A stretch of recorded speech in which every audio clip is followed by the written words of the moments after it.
Cadre légal du Code général des collectivités territoriales, où il s'agit donc précisément de débattre et d'indiquer les choix qui ont été faits par le maire et son équipe pour le budget donc primitif que nous aurons l'occasion de vous présenter pour vote au conseil municipal du 30 mars prochain. Donc d'abord, et comme il est traditionnel dans un débat d'orientation budgétaire, quelques mots sur les perspectives économiques de la France. Donc, malgré une légère reprise en Europe, nous restons, nous, ce qui ne vous surprendra pas à la traîne, avec 0,4% de croissance en 2014 et au mieux 1% en 2015. Bien évidemment, ce n'est pas créateur d'emplois et même, on peut constater dans nos pays voisins des créations d'emplois, chez nous, nous restons très loin à ce niveau. Ce qui, bien sûr, entraîne une progression inquiétante du chômage. On arrive, d'après l'INSEE, à une continuation de la progression du chômage au premier semestre 2015 et on devrait arriver à environ 10,6% de la population active en France entière. Et je dois dire que j'ai encore en écho les propos de notre président lors de ses vœux aux Français quand il annonçait l'inversion de la courbe du chômage pour fin 2013, puis fin 2013 avec un chiffre un peu moins mauvais, annonçant évidemment à cause des emplois d'avenir, annonçant un certain optimisme.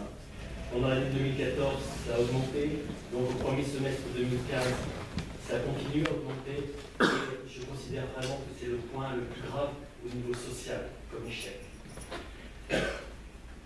Bien sûr, à force d'augmenter, il viendra baisser, en tout cas ce ne sera pas grâce aux mesures qui auront été prises, mais aussi tardives en raison de ces mesures.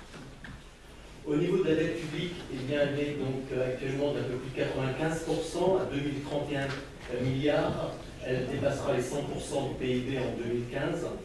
Tout ça, évidemment, pour tenir les objectifs de Maastricht. Ceci dit, l'Allemagne est à 77%, mais l'endettement des Allemands au niveau privé est assez proche, voire supérieur au nôtre. Mais là, je dirais que c'est un problème de Maastricht et de Merkel qui dépasse le cadre de ce dogme.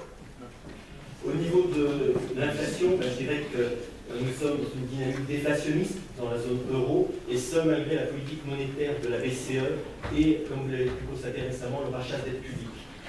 Donc, nous sommes toujours en situation délicate, d'autant que ce qu'on appelle le panier du maire augmente de 0,8 à 1,2%. Juste une petite explication rapide, le panier du maire, c'est en fait les dépenses au niveau communal imposées par des décisions législatives et réglementaires.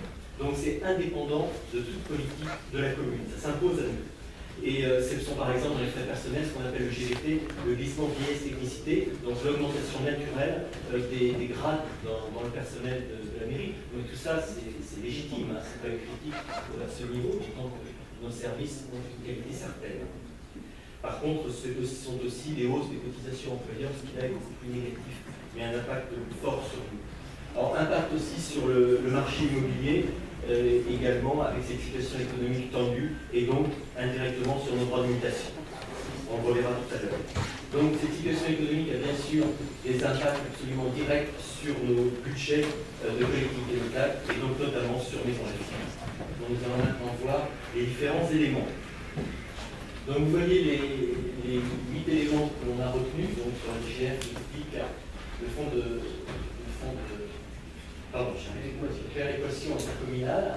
Également, on va revoir donc, ces différents points les uns après les autres, sauf la revalorisation des bases à 0,9% dans la loi de finances, comme c'était le cas l'année précédente. Donc je vous propose directement d'aller sur la DGF.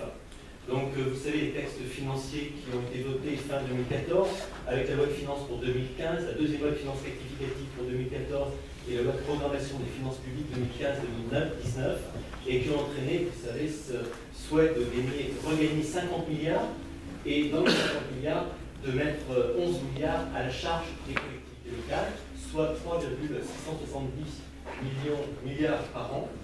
Et plus que ce chiffre, ce qui est intéressant, c'est d'avoir plutôt le chiffre évidemment de l'impact sur Maisons Olympiques. Vous l'avez dans ce tableau, où sur les 3 dernières années, vous avez donc ce niveau de 750 000 € par an. C'est donc considérable, puisque ça représente, vous savez, 207 000 € le point d'impôt, vous pouvez vite faire le calcul, du poids extrêmement lourd sur nos finances. Alors d'autant qu'il y avait déjà eu 290 000 € en 2014, du fait de 1,5 milliard qui était déjà prélevé sur les collectivités locales sur 2014. Donc voilà pour la DGF donc, qui baisse sérieusement. Et par contre, de l'autre côté, le fonds de péréquation intercommunale, donc lui, augmente, mais malheureusement, il augmente en coût pour nous. Donc ça rappelle un bon principe au départ d'égalisation entre les communes riches et les communes pauvres. Par contre, le coût maintenant devient extrêmement lourd pour nous dans les nouvelles conditions globales financières des collectivités locales. Donc c'est plus 36% de 2014 à 2015. Le même montant d'ailleurs sera aussi entre 2015 et 2016, avec 350 000 € à chaque fois en plus. Alors, seul petit espoir dans ce sens, c'est l'intégration à terme de la commune dans une structure intercommunale de plus grande ampleur qui pourrait entraîner une réduction de notre contribution au FPIC. Alors ensuite, nous avons les décisions